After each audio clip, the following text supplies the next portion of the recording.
kami Kementerian Hak Asasi Manusia memberi apresiasi kepada pemerintah Provinsi Jawa Barat, dalam hal ini gubernur, dengan gagasan-gagasan yang visioner yang memajukan sumber daya manusia yang unggul dalam pendidikan, dalam keterampilan, dan dalam peningkatan kompetensi mental, karakter, dan kualitas serta tanggung jawab. Ya, kebijakan peningkatan sumber daya manusia tersebut sebenarnya adalah menyertai target pemerintah di mana 2045 adalah Indonesia Emas. Dalam Indonesia Emas itu kita bagi ada 3 segmen, 3 rentang waktu. Rentang waktu pertama adalah 2025 sampai 2035 itu adalah transformasi bangsa, menyiapkan SDM-SDM yang unggul. Oleh karena itulah beberapa kebijakan Presiden antara lain makan bergizi gratis, pendidikan, kesehatan, dan peningkatan kompetensi, skills, dan sumber daya manusia, membumikan kebijakan-kebijakan populis dari Sabang sampai Merauke secara masif. Itu adalah menyiapkan SDM yang unggul pada masa yang akan datang.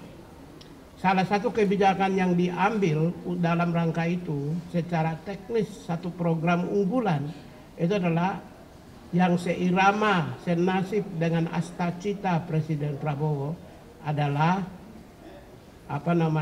pendidikan bagi mereka yang ada di Jawa Barat yang digagas oleh Pak Gubernur Jawa Barat. Oleh karena itulah kami menyambut positif dan kami dapat banyak informasi tentang apa yang dilakukan dan apa yang akan dilakukan ke depan. Secara teknis dan eksplisit akan disampaikan oleh Pak Gubernur Jawa Barat. Silakan Pak Gubernur. Baik, terima kasih Pak Menteri. Assalamualaikum warahmatullahi wabarakatuh. Sampurasun. Kami menyampaikan bahwa ada problematika dalam spirit kebangsaan kita, yaitu membangun narasi agar anak-anak muda Indonesia, khususnya anak-anak di Provinsi Jawa Barat yang sedang menekuni jenjang pendidikan SMP dan SMA serta sederajat atau sanawiyah dan madrasah aliyah, yaitu pola pendidikan karakter melalui peningkatan kualitas disiplin hidup dan perubahan pola hidup. Nah, perubahan pola hidup itu apa sih yang terjadi? Yang terjadi pada anak-anak di Jawa Barat itu pola hidupnya adalah mereka rata-rata tidurnya jam 4 pagi. Karena waktunya dihabiskan untuk main game online. Kemudian berdampak pada mereka tidak bersekolah. Selain berdampak tidak bersekolah, mereka sering terorganisir secara sistemik melalui kekuatan media sosial, melakukan pertarungan secara terbuka dan tertutup, melahirkan banyak orang yang terluka, bahkan banyak orang yang meninggal. Kemudian yang berikutnya adalah beredarnya obat-obat yang tidak layak dikonsumsi dari sisi kesehatan, yang dijual secara terbuka sebenarnya, berharga di bawah Rp10.000 dengan 3 butir, istilahnya eksimer dan sejenisnya, serta minuman-minuman yang beredar secara luas yang bisa diakses oleh anak-anak SMP. Nah, ini adalah problem yang harus segera diselesaikan. Nah, problem itu ternyata tidak bisa diselesaikan di internal sekolah melalui pendekatan bimbingan konseling. Dan problem itu juga tidak bisa diselesaikan di internal keluarga oleh ayah dan ibunya.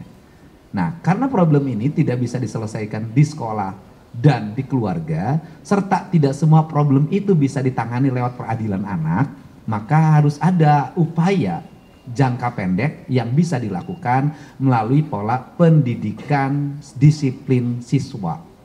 Dalam kaidah bahasa saya adalah pendidikan bela negara dengan penguatan pendidikan berkarakter.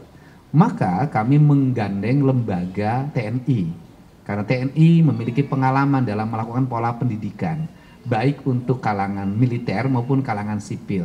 Di kalangan sipil dikenal namanya prajabatan.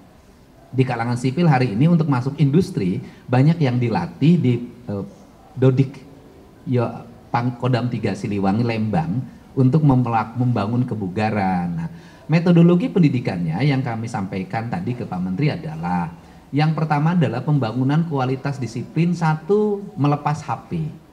2, melepas tradisi bermotor. 3, melepas minuman keras. 4, melepas obat-obatan terlarang. Kelima, melepas konsumsi zat adaptif lainnya yang merusak saraf dan pikirannya. Dengan membangun pola tidur maksimal jam 10 malam. Kemudian mereka bangun jam 4 pagi, mereka mandi, salat subuh bagi yang beragama Islam, membereskan ruang tempat tidurnya, masuk ke masjid, dan kemudian mendapat bimbingan rohani dari kiai yang menjadi bimbingan konselingnya. Setelah itu mereka sarapan pagi, setelah sarapan pagi mereka berolahraga, setelah mereka berolahraga mereka langsung mengikuti ruang kelas pembelajaran sebagaimana dia didapatkan di sekolah. Kami mendatangkan guru dari berbagai tempat dan kemudian setelah itu mereka salat duhur, kemudian istirahat. Setelah istirahat mereka mengikuti program minat dan bakat melalui pendekatan olahraga.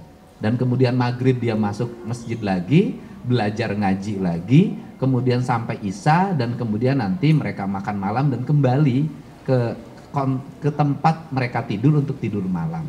Jadi model itu yang kami kembangkan dan kami tadi konsultasikan bahwa tidak ada pelanggaran-pelanggaran yang dilakukan terhadap hak-hak anak sendiri. Nah, kalau bicara orang banyak memperdebatkan persoalan bagaimana mereka belajarnya, pertama justru dengan barak ini mereka jadi belajar. Mereka jadi ada gurunya. Kenapa? Karena selama ini mereka bolos. Mereka tidak pernah belajar, bangunnya rata-rata jam 10 siang. Nah ini adalah, kemudian yang kedua, bagaimana lingkungannya di barak itu, di komplek pendidikan itu mereka mendapat lingkungan yang baik. Karena selama ini mereka di lingkungan rumahnya tidak mendapat lingkungan yang baik, di lingkungan sekolahnya tidak mendapat lingkungan yang baik, mereka menjadi anak jalanan. Nah, inilah barangkali langkah yang dilakukan oleh kami, pemerintah Provinsi Jawa Barat dan pemerintah kabupaten kota di seluruh Jawa Barat sebagai bagian upaya kami untuk menyongsong generasi Indonesia Emas tahun 2045. Barangkali itu saja, terima kasih.